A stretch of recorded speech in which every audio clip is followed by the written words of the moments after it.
Hello. आप लोग कैसे हैं? हम लोग आज फर्स्ट चैप्टर इलेक्ट्रिक फील्ड के लास्ट लेक्चर पे हैं। इसके बाद एक लेक्चर और आएगा, वो न्यूमेरिकल के लिए होगा। इस लेक्चर में हम कंडक्टर के प्रॉपर्टीज के बारे में पढ़ेंगे, लेकिन इलेक्ट्रोस्टैटिक्स में पढ़ रहे हैं कंडक्टर की प्रॉपर्टीज, तो यहाँ पे इलेक्ट्रिक फील्ड के टर्म्स में होगा प्रॉपर्टीज कंडक्टर की। अगर एक कंडक्टर आपके पास है, उस पर मैं चार्ज देता हूं, तो वो चार्ज उस पूरे कंडक्टर पे यूनिफॉर्मली डिस्ट्रीब्यूटेड होगा। लेकिन कहां होगा? तो कंडक्टर की प्रॉपर्टीज है कि जो भी एक्सेस चार्ज उसका होता है उसके सरफेस पे रहता है। अगर आपके पास एक कंडक्टर है, तो हम अगर एक यहाँ पे चार्ज यहां से चार्ज का ट्रांसफर देते हैं, तो पूरे बॉडी में चार्ज का ट्रांसफर होगा और इसके सरफेस पे रहेगा। अब ऐसा क्यों होता है? क्योंकि देखिए, एक तो है कि एक इसका प्रॉपर्टी जो कंडक्टर का, कंडक्टर में हमेशा चार्ज फ्लो कराने की टेंडेंसी होती है। हम यहाँ पे चार्ज दे रहे हैं, ये फ्लो कराएंगे पूरे बॉडी में। अब बात आता है कि पूरे सरफेस पे ही क्यों? तो अगर हम मान लेते हैं, आप सपोज दैट एक स्फेरिकल स्फीयर लिया, सॉलिड स्फीयर लिया, इसके पूरे वॉल्यूम में मान लेते हैं अगर ऐसा पॉसिबल है कि हम पूरे वॉल्यूम में इसमें प्लस चार्ज डाल दें। अगर आप ऐसा मान के चलते हैं, जूम करते चलते हैं, तो ऐसा होता नहीं है। तो ये प्लस चार्ज अपने में क्या करेगा? रिपल्सन करेगा, क्योंकि सेम चार्ज के बीच में रिपल्सिव फोर्स लगता है, और रिपल्सिव फोर्स लगने के कारण ये सब कहां चले जाएगा? पूरे बाउंड्री पे चला आएगा, रिपल्सन करके सेपरेट होगा। सब एक दूसरे पे फोर्स लगाएगा और सब कहां चलाएगा? सरफेस पे। तो कोई भी बॉडी को, अगर ये हॉलो होता तब पर भी ऐसा ही कुछ होता। किसी भी टाइप का ऑब्जेक्ट होगा, अगर आपके पास एक सीट है, तो सीट में हमेशा सीट सरफेस पे ही होगा। तो कोई भी टाइप का आपका बॉडी है, हम अगर उसमें एक्सेस चार्ज बाहर से डालते हैं, तो उसमें चार्ज हमेशा उसके सरफेस पे रहेगा।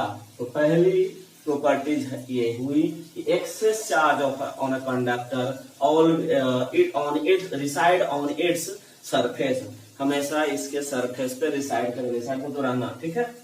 चलिए, अब बात आता है कि जो डिस्ट्रीब्यूशन ऑफ चार्ज जो होगा, जो सरफेस पे रहेगा, वो किस तरीके से रहेगा, कैसे वहां रहेगा वो, ठीक है। तो डिपेंड करेगा उसका नेचर पे कि जो बॉडी है उसका नेचर क्या है। अगर आपके पास एक सिमेट्रिकल टाइप का बॉडी, जैसे आप होलो स्फीयर हो गया, सॉलिड स्फीयर हो गया, तो वहां, या सिलेंडर हो गया, तो इस टाइप के बॉडी पे ऑलवेज यूनिफॉर्मली डिस्ट्रीब्यूटेड होता है। मतलब कि आपके पास एक स्फेरिकल सेल है, तो पूरे बॉडी पे यूनिफॉर्मली डिस्ट्रीब्यूटेड होगा, पूरे बॉडी पे यूनिफॉर्मली डिस्ट्रीब्यूटेड है। इधर भी चार्ज डेंसिटी, इधर भी चार्ज डेंसिटी, कहीं पे भी चार्ज डेंसिटी लीजिए, हर जगह चार्ज डेंसिटी क्या रहेगा? बराबर रहेगा पर यूनिट एरिया में, क्योंकि ये यूनिफॉर्म टाइप का बॉडी है। अगर एक नॉन यूनिफॉर्म बॉडी हो गया, कुछ ऐसा टाइप का, ठीक है। इस कंसेप्ट से देखिएगा, आपका क्वेश्चन पूछा हुआ मिल जाएगा आपका। ये नॉन यूनिफॉर्म टाइप का बॉडी हुआ, यहाँ पे इस वाले सरफेस की बात करें तो रेडियस ज्यादा मिलेगा, यहाँ वाले सरफेस की बात करें तो रेडियस कम मिलेगा, है ना। ऐसा हो जाएगा, ये छोटा आर्क का बना रहा है, ये बड़ा आर्क का बना रहा है, ठीक है। तो अगर हम चार्ज की बात करें,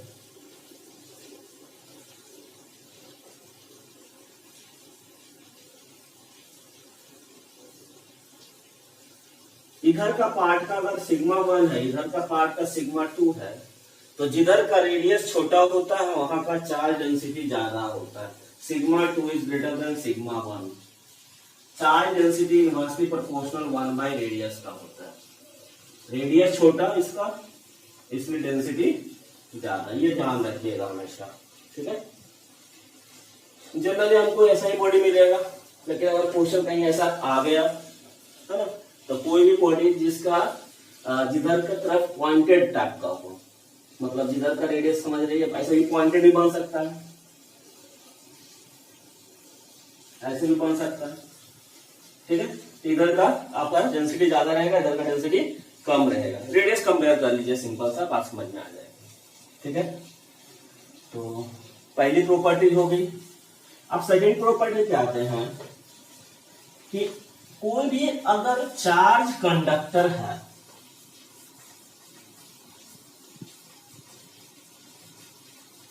तो उसके अंदर इलेक्ट्रिक फील्ड जीरो लाया करता है, जीरो होता है। Electric field inside the charge conductor is always zero. दूसरी प्रॉपर्टी होगी electric field inside the conductor is zero. Inside मतलब मटेरियल के अंदर, ठीक है, नॉट इनसाइड। ऐसा नहीं कि हॉलो है तो उसके ये हॉलो स्फीयर है जिसके अंदर का ये पार्ट इनसाइड बोलेंगे, नहीं। क्या बोलना है इसमें, मटेरियल होना चाहिए। अगर सॉलिड है तो सॉलिड के अंदर नहीं होगा, ऐसा कुछ बात कर रहे हैं हम लोग। हॉलो होगा तो अगर बाद बीच में हो भी सकता है, नहीं भी हो सकता, वो डिपेंड करेगा कि अंदर कुछ चार्ज रखे हैं नहीं रखे हैं, उस पर डिपेंड करता है। पहले सिंपल समझिए कि एक आपके पास कंडक्टर है, तो क्या ले लो, कुछ भी टाइप का ले लेते हैं, मान लो 30 टाइप का बॉडी मैंने ले लिया। एक कंडक्टर है, पूरा सॉलिड है, फुलफिल है, ठीक है, ये पूरा अंदर से मटेरियल है। जो भी चार्ज होगा इसके सरफेस पे है, ओके।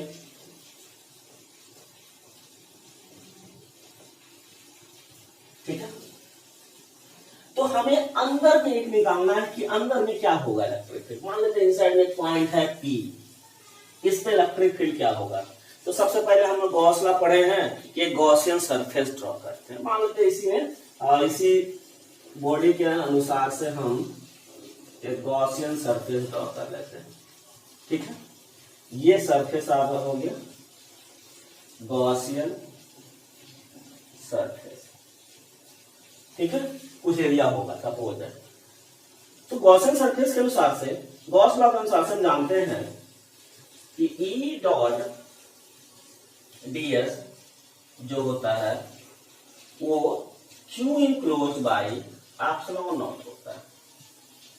अब चाहिए आपको Q इनक्लोज, मतलब इस गॉसियन सरफेस के अंदर कितना चार्ज है। तो अंदर तो कोई चार्ज ही नहीं है, क्योंकि सारा चार्ज कहां पे लाई कर रहे हैं, कंडक्टर में, सरफेस पे। तो Q इनक्लोज जीरो हो गया है, ये वैल्यू जीरो हो जाएगा, EDS का value zero.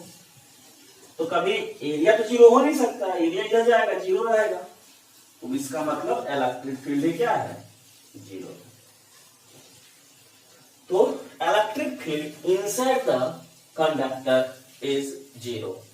Electric field conductor के अंदर हमेशा जीरो रहता है, ठीक है। ये बात आपको क्लियर हुआ। आप इसको अंदर किसी इलेक्ट्रिक फील्ड में भी रखोगे तब पर भी जीरो देगा, उसको भी मैं चेक कर लेता हूं, ठीक है।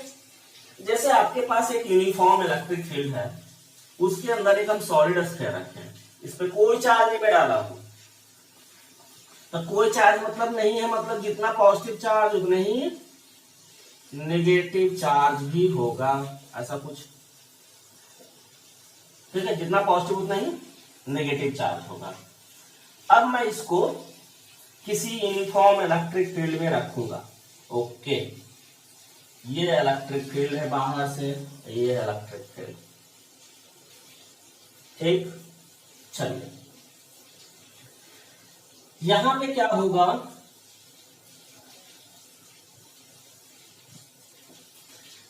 बाहर से ये इलेक्ट्रिक फील्ड है। अब हम जानते हैं कि किसी भी इलेक्ट्रिक फील्ड में चार्ज पे एक फोर्स लगता है। अगर प्लस चार्ज है तो इलेक्ट्रिक फील्ड के डायरेक्शन में, अगर माइनस चार्ज है तो इलेक्ट्रिक फील्ड के अपोजिट में लगता है। तो सारा चार्ज पे फोर्स लगना स्टार्ट करेगा। तो प्लस चार्ज पे इलेक्ट्रिक फील्ड के डायरेक्शन में उधर फोर्स लगाएगा, उधर शिफ्ट करेगा, माइनस वाले चार्ज पे अपोजिट, तो सारा चार्ज सेपरेट होगा।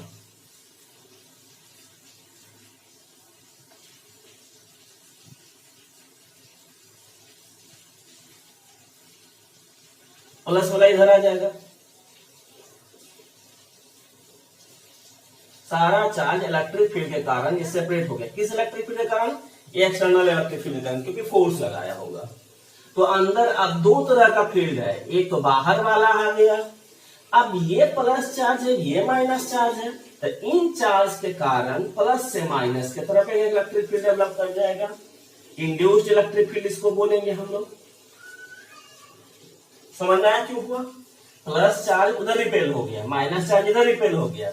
अब हम जानते हैं कि प्लस से माइनस चार्ज की तरफ एक नेट इलेक्ट्रिक फील्ड एग्जिस्ट करता है। तो ये इंड्यूस्ड चार्ज के कारण हुआ ऐसा कुछ, या इसी में जो चार्ज था उसी कारण हुआ है। ये तब तक ऐसा चलता रहता है जब तक इन दोनों का बराबर नहीं हो जाता है। जैसे ही बराबर हो गया, इंड्यूस्ड के बराबर हो गया, तो अंदर का नेट फील्ड क्या हो गया? दोनों अपोजिट डायरेक्शन कैंसिल कर देगा, जीरो। तो अंदर कोई इलेक्ट्रिक फील्ड एग्जिस्ट नहीं किया। तो कहां रहा? बाहर है, इधर भी है, इधर भी है, अंदर नहीं रहा। मतलब फिर से कंडक्टर के अंदर कोई इलेक्ट्रिक फील्ड नहीं। जब इस पे चार्ज नहीं भी था तब पर भी, जब चार्ज दिया था तो फील्ड नहीं था, गॉस लॉ का प्रूफ था। अब यहाँ पे अगर किसी इलेक्ट्रिक फील्ड में रखे तब पर भी नहीं है, उसके अंदर है। तो हमेशा किसी भी कंडक्टर के अंदर इलेक्ट्रिक फील्ड लाइंस या electric field lines of force exist नहीं करता है। ठीक है, या कोई भी कंडक्टर के अंदर इलेक्ट्रिक फील्ड जीरो होता है। क्लियर है? चलिए आगे बढ़ते हैं, तीसरी नंबर प्रॉपर्टीज पे चलते हैं।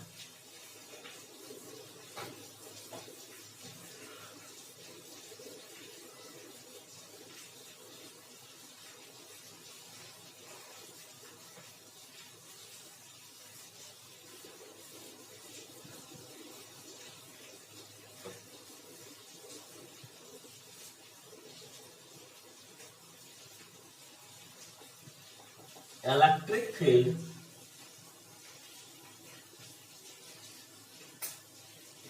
at any near point to the charge conductor is sigma by epsilon naught।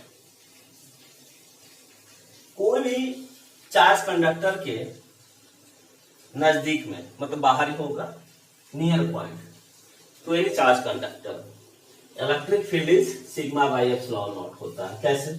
मान लेते ये कोई एक चार्ज कंडक्टर है, सपोज दैट, किसी भी टाइप का हो सकता है, ठीक है, और इन पे जो चार्ज डेंसिटी है वो सिग्मा दिया हुआ है। चार्ज डेंसिटी दिया हुआ कितना? सिग्मा। हमको इसके नजदीक में एक पॉइंट है, यहाँ पे सरफेस के नजदीक में, यहाँ पे निकालना है कितना इलेक्ट्रिक फील्ड होगा। जैसा हम लोग सीट में पढ़े थे, एक छोटा सा एरिया का एज्यूम किए थे, हम भी एक छोटा सा एरिया एज्यूम कर लेते हैं। ये उसे करस्पॉन्डिंग यहाँ पे निकालना है। एक गॉसियन सरफेस होगा, अंदर भी और बाहर भी, ठीक है। बाहर तो फील्ड होगा अभी, लेकिन अंदर फील्ड नहीं होगा। क्यों? अभी जानते हैं हम कंडक्टर के अंदर फील्ड नहीं एग्जिस्ट करता है, ठीक है। ये छोटा सा जो एरिया एज्यूम किया मान लेते हैं वो एस है, या डीएस भी एज्यूम कर सकते हैं, चलिए एस है। तो गॉस लॉ से हम क्या जानते हैं?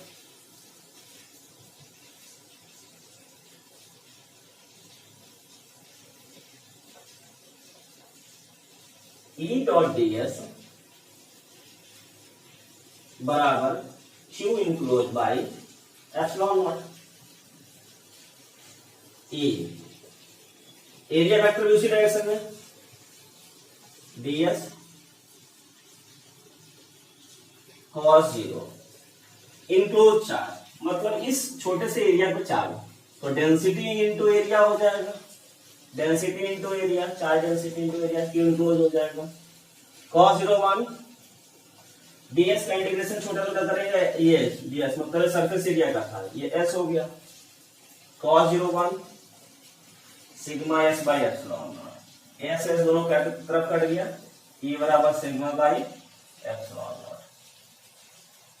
अगर कोई भी, जैसे हम लोग पढ़े थे वहां पे थिन सीट के कारण, थिन सीट के कारण दोनों तरफ आया था, क्योंकि इसका थिकनेस नहीं है, ठीक है, तो दोनों तरफ इलेक्ट्रिक फील्ड आ रहा था, या फिर वहां पे निकाल रहे थे तो सिग्मा बाई 2 एप्सिलॉन नॉट आता है। लेकिन अगर थिक सीट होता है, अगर ये थिक सीट हो, इसे कुछ बीट आ जाएगा, तो उस टाइम जब निकालेंगे तो उसके नजदीक पॉइंट पे कितना होना चाहिए, सिग्मा बाई एप्सिलॉन नॉट, या कोई भी कंडक्टर जिसका कुछ थिकनेस होगा, ठीक है। तो उसका इलेक्ट्रिक फील्ड उसके नजदीक में, बाहर में किसी भी पॉइंट पे, नियर पॉइंट पे इलेक्ट्रिक फील्ड हमेशा सिग्मा बाई एप्सिलॉन नॉट होगा। इसका डायरेक्ट एप्लीकेशन क्वेश्चन में आएगा, ठीक है, इसलिए इसको हमेशा याद रखना है। चलिए, तो ये तीसरी प्रॉपर्टीज हुई। अब चौथी प्रॉपर्टीज पे आते हैं कि इलेक्ट्रिक फील्ड लाइंस कंडक्टर से हमेशा नॉर्मली निकलता है, नॉर्मली या परपेंडिकुलरली बाहर या अंदर जाता है, ठीक है। या हमेशा इलेक्ट्रिक फील्ड लाइन सरफेस से परपेंडिकुलर रहता है, नॉर्मल रहता है, ठीक है। और यहां से देखिएगा आपको तो जेईई मेन में भी क्वेश्चन होगा, आईआईटी में भी क्वेश्चन रहेगा और नीट में भी क्वेश्चन रहेगा। तो बस ये फिगर से रहता है, फिगर बेस्ड क्वेश्चन इसमें होता है।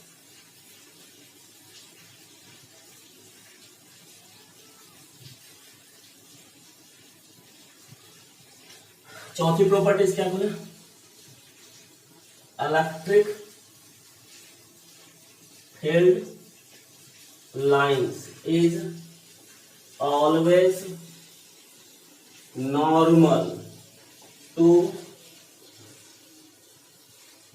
The surface of conductor. जो कंडक्टर होगा उसके सरफेस से हमेशा नॉर्मल रहेगा, ठीक है। जैसे कोई इस टाइप का बॉडी है, इस पे चार्ज है, तो यहां से इलेक्ट्रिक फील्ड लाइन जो निकल रहा होगा प्लस चार्ज से बाहर की तरफ जाता है, माइनस पे हमेशा अंदर क्या जाता है। तो यहां से सपोज मान इलेक्ट्रिक फील्ड निकल रहा था, इस सरफेस पे क्या होना चाहिए, नॉर्मल बाहर इलेक्ट्रिक फील्ड। यहां से निकलेगा तो ऐसे निकलेगा, यहां से निकलेगा तो ऐसे निकलेगा नॉर्मल, यहां से निकलेगा तो कुछ ऐसा नॉर्मल निकलेगा, यहां से नॉर्मल ऐसा निकलेगा, यहां से नॉर्मल ऐसा निकलेगा। तो हर एक जहां पे निकालना वहां पे हमेशा उस सरफेस से परपेंडिकुलरली बाहर तरफ निकलेगा, ठीक है। यहाँ पे देखिए क्वेश्चन में था ऐसा कुछ कि अगर ये मेटल स्फीयर है, इसको इलेक्ट्रिक फील्ड में रखे हैं, तो यहाँ पे चार इलेक्ट्रिक फील्ड लाइंस कैसे जाएगा, ठीक है। अगर एक मेटल स्फीयर है, इसको मैं इलेक्ट्रिक फील्ड में रखता हूं, तो इलेक्ट्रिक फील्ड लाइंस कैसे जाता है इससे होगा, यूनिफॉर्म इलेक्ट्रिक फील्ड में। सेंटर ये है, ये स्फीयर है पूरा, तो नॉर्मल हमेशा कैसा होता है, अगर यहाँ पे मुझे ऐसा एक लाइन ले जाना है कि यहाँ पे नॉर्मल हो, तो हमेशा सेंटर की तरफ जाएगा तभी वो नॉर्मल होगा। तो स्फीयर है तो हमेशा सेंटर की तरफ जाना चाहिए तभी वो नॉर्मल होता है, ठीक है। यहाँ पे इलेक्ट्रिक फील्ड लाइंस किस तरीके से जाएगा इसमें, ठीक है। ऐसा लगेगा कि यहाँ पे बेंड कर रहा है और बेंड करके किधर जा रहा है, सेंटर की तरफ, और फिर निकलेगा भी कैसा, ऐसा लगेगा कि सेंटर से बाहर निकल रहा है, तब ये नॉर्मल रहेगा, ठीक है। जो सेंटर पे आएगा वो सेंटर पे ही रहेगा, सिंपली सीधा रहेगा सेंटर पे और बाहर निकल जाएगा, क्योंकि ये सेंटर पे नॉर्मल ही रहेगा। यहां से कुछ ऐसा जाएगा, लगेगा कि सेंटर की तरफ जा रहा और फिर ये सेंटर से ऐसा निकल रहा है। तो इस तरह से इलेक्ट्रिक फील्ड लाइंस एग्जिस्ट करता है। ये नॉर्मल होना चाहिए, ये सरफेस से ऐसे जहां पे है ये नॉर्मल है। यहाँ पे छोटा सा ऐसे नॉर्मल बन रहा होगा, लग रहा है कि ऐसे सेंटर की तरफ जाना है, फिर सेंटर से बाहर निकल रहा है, ये सामने तो सामने निकल गया। तो इस तरह से इलेक्ट्रिक फील्ड एग्जिस्ट करता है। ये क्या है, अंदर में कोई इलेक्ट्रिक फील्ड लाइन नहीं होगा, जीरो एग्जिस्ट कर रहा है, कंडक्टर के अंदर कोई इलेक्ट्रिक फील्ड लाइन नहीं है, ठीक है। तो इस तरह से हम लोग देखते हैं कि कंडक्टर से हमेशा नॉर्मल निकलता है। जैसे आप कोई भी सरफेस हो जाए, कोई भी मेटल हो जाए, उसमें ऐसा ही एग्जिस्ट करेगा, ठीक है। अगर कहीं पे कंडक्टर में कैविटी का क्वेश्चन भी आता है, ठीक है, जनरली देखेगा एडवांस में आता है या फिर एम्स वगैरह में पहले पूछता था, ठीक है। तो वहां पे कैविटी वाला में क्या प्रॉपर्टी देता है कंडक्टर,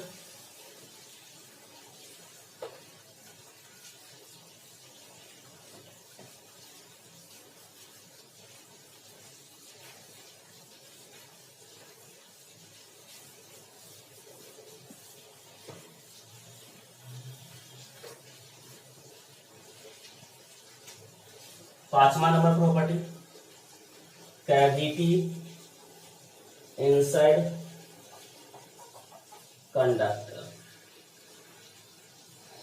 कंडक्टर के अंदर कैविटी है, ठीक है, छोटा सा होल है जहां मटेरियल एग्जिस्ट नहीं कर रहा, मटेरियल वैक्यूम है, खाली है, एयर है, कुछ भी है। ठीक है, देखिए एक सिंपल सा किसी टाइप का एक मटेरियल है, इसके अंदर ये कैविटी है, मान लो ऐसा कुछ है, ये पूरा मटेरियल कंडक्टर मटेरियल से भरा हुआ है। ठीक है, ये खाली जगह है, तो इसको हम बोलते हैं क्या, कैविटी बोलते हैं, जो खाली है बीच में है। तो जैसे डेंटिस्ट के पास जाते हैं, दांत में होल हो जाता है, तो उस होल को बोलते हैं डेंटिस्ट कैविटी। आपके दांत में तो कैविटी है, वही है, एक मटेरियल है, कंडक्टर मटेरियल है, उसके अंदर एक खाली स्पेस है, उसको आप बोल रहे हैं क्या, कैविटी। ठीक है, अब इस कैविटी में सपोज दैट मैं बाहर से इस कैविटी के अंदर एक्स्ट्रा मैं एक चार्ज डाल दूं तो क्या होगा। इस कैविटी के अंदर मैं एक चार्ज डाल देता हूं, एक प्लस चार्ज डाल देता हूं, प्लस क्यू, तो इसके अंदर तो प्लस माइनस बहुत सारा होंगे। ठीक है, तो जितना प्लस चार्ज होगा उतना ही माइनस चार्ज यहां पे क्या होगा, अट्रैक्ट करेगा इसके इनर सरफेस पे, और उतना ही प्लस चार्ज इसके आउटर सरफेस पे क्या करेगा, रिपेल करेगा। जो बाहर से हम डाले उसके कारण ऐसा हुआ है, अपने से नहीं, बाहर से कोई अपने से खुद से चार्ज नहीं आया, इंड्यूस्ड हुआ है। ये प्लस चार्ज के देने के कारण, अगर ये चार्ज नहीं देते तो कुछ नहीं रहता। ये प्लस चार्ज में दिया हूं, इसके कारण इसमें प्लस और माइनस दोनों होंगे, माइनस को अट्रैक्ट किया, प्लस को रिपेल किया, तो प्लस रिपेल किया तो सरफेस पे चला गया, और माइनस चार्ज, निगेटिव चार्ज वो इनसाइड द सरफेस पे आ गया। ठीक है, अब क्या होगा, यहां से इलेक्ट्रिक फील्ड लाइंस निकलेगा, पॉजिटिव से नेगेटिव, पॉजिटिव से नेगेटिव, पॉजिटिव से नेगेटिव, पॉजिटिव से नेगेटिव, पॉजिटिव से नेगेटिव, पॉजिटिव से नेगेटिव जाएगा। और वही इलेक्ट्रिक फील्ड लाइंस, यहाँ तो कंडक्टर मटेरियल है तो यहाँ पे तो इलेक्ट्रिक फील्ड 0 होना है, तो यही यहां तक नहीं रहेगा, फिर इधर निकलेगा, फिर इधर निकलेगा, अगेन इधर निकलेगा। इस तरह से इलेक्ट्रिक फील्ड लाइंस इसमें एडजस्ट करता है। समझ में आया बात, है ना, कि अगर कैविटी के अंदर मैं कोई चार्ज रखता हूं, अगर यही मैं यहां पे नेगेटिव चार्ज रखता, सपोज दैट इसी टाइप का, ऐसे ही ले लेते हैं, ये पूरा मटेरियल है,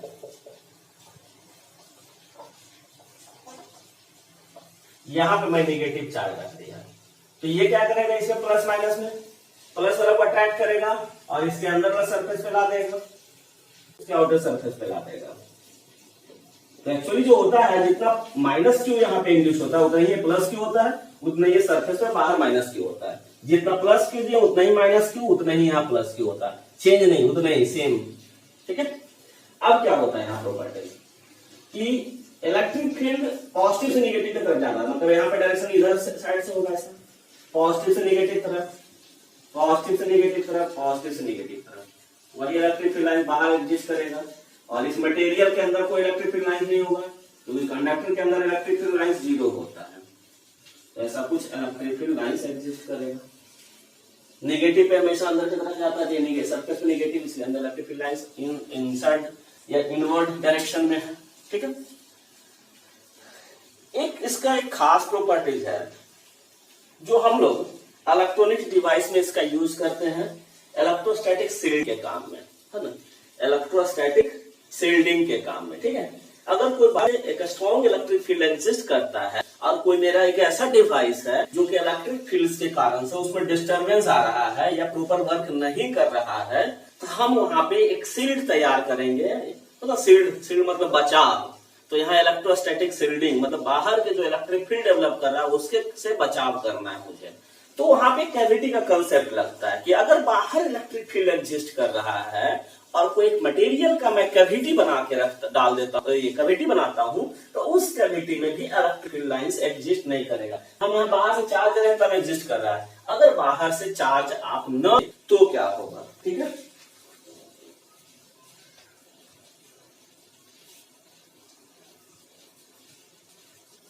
उसको आप इलेक्ट्रोस्टैटिक शील्डिंग बोलते हैं।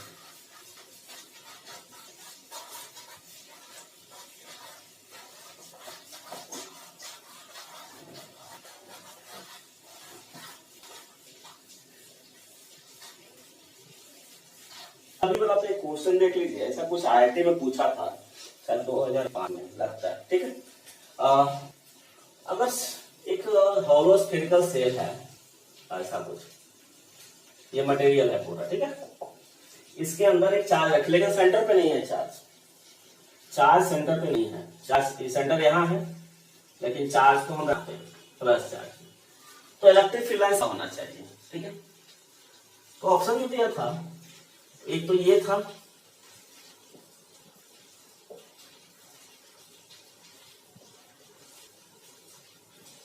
दूसरा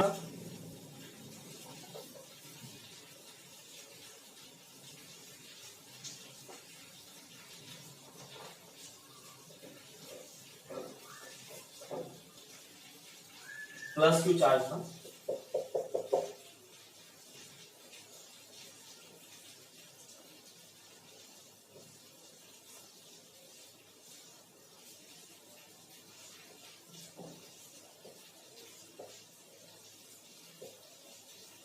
ऐसा था। तीसरा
कुछ ऑप्शन था,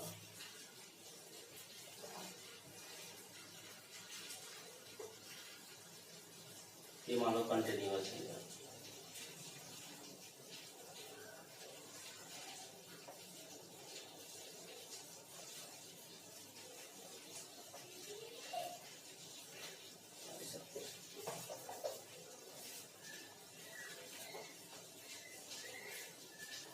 ठीक है।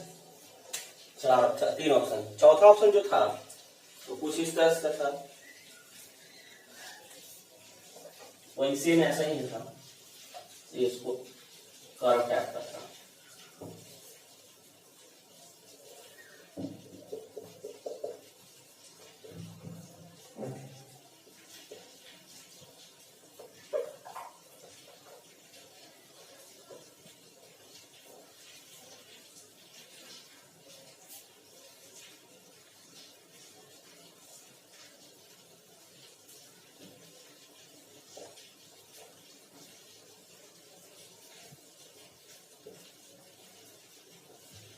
ऐसा कुछ था।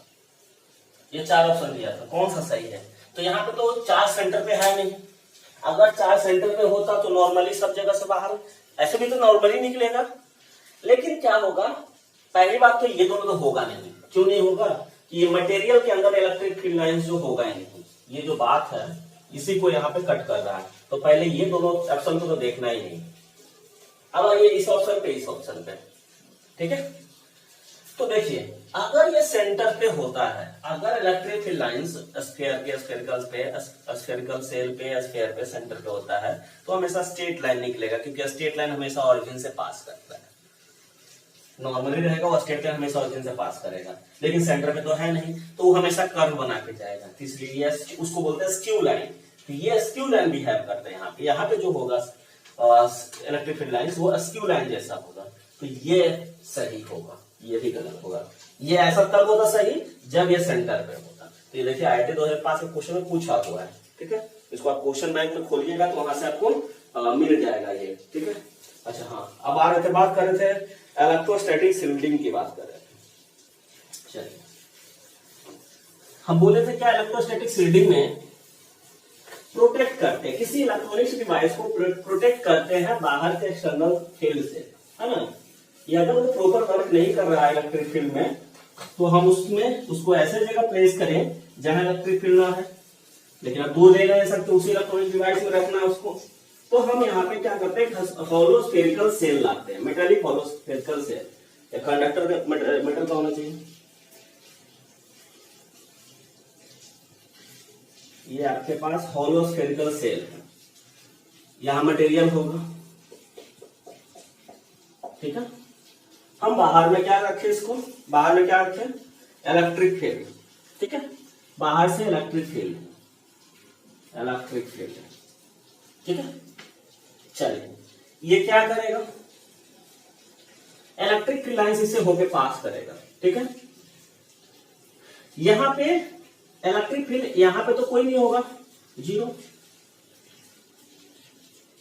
यहां पे कोई चार्ज भी नहीं है, तो जब चार्ज नहीं है तो यहाँ पे इलेक्ट्रिक फील्ड लाइंस कहां से एग्जिस्ट करेगा। हम इसके पहले कैविटी वाला बताया था कि बाहर से चार्ज रखते हैं, लेकिन चार्ज नहीं रखे हैं तो कोई इंडक्शन ऑफ चार्ज नहीं होगा। तो जब चार्ज नहीं इंडक्शन होगा तो क्या होगा, फिर यहाँ पे क्यू इनक्लोज जीरो रहेगा, तो इलेक्ट्रिक फील्ड यहाँ पे भी क्या रहेगा, जीरो रहेगा। तो इलेक्ट्रिक फील्ड लाइंस क्या होगा, पास करेगा इस पे,